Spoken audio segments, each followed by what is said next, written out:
Students, yesterday we were talking about the how the state government works. In that we talked about the MLA. Today we will talk about the chief minister.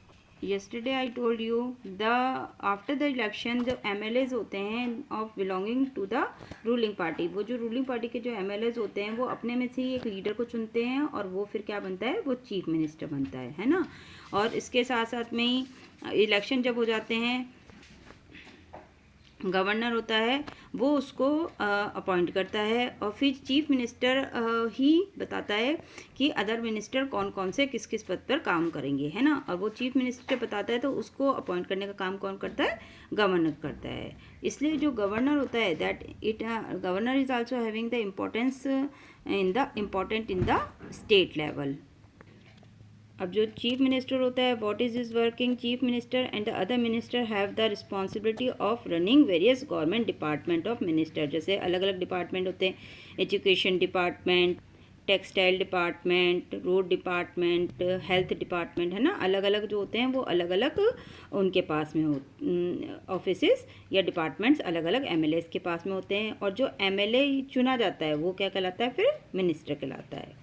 That minister जैसे education minister, health minister, railway minister etcetera. Now the next section of the chapter, here is a debate in the legislative assembly। जो legislative assembly होते हैं जिसमें chief minister और other minister सब बैठते हैं, they discuss the different problems. जो MLAs होते हैं वो अपने अपने एरिया की जो भी प्रॉब्लम्स हैं या जो भी उनको काम करवाने होते हैं वो सब कुछ वहाँ लेके आते हैं और उसके ऊपर फिर डिस्कस करते हैं, डिबेट होती है और उसके बाद में वहाँ पर डिसीजंस लिए जाते हैं। तो इसमें वही एक केस स्टडी बताई है एक गाँव की कि उसमें प्रॉब्लम जो भी थी उसके बारे में यहाँ पर डिस्कस किया गया है ना। And this is the summary of that debate. इसमें बताया है कि जो मेंबर्स है they were debating on the action taken और not taken by the government ना। उसमें जो भी काम था उसमें गवर्नमेंट ने कोई डिसीजन अगर लिया तो उसमें कुछ काम हुआ या नहीं हुआ उसके बारे में दे वर डिस्कसिंग। और उसी गवर्नमेंट के अंदर जो भी MLAs होते हैं, MLAs आर द टिकोदर responsible for the work of the government. जितने भी MLAs होते हैं वो गवर्नमेंट की तरफ से काम कराने के लिए, मतलब हर MLA का ये कर्तव्य होता है कि वो अपने एरिया की जो भी प्रॉब्लम्स हैं या जो भी काम उनको वहाँ करवाना है उसके बारे में बताए और फिर वहाँ पर वो काम करवाए, है ना। तो ये उसकी मॉरल रिस्पॉन्सिबिलिटी है।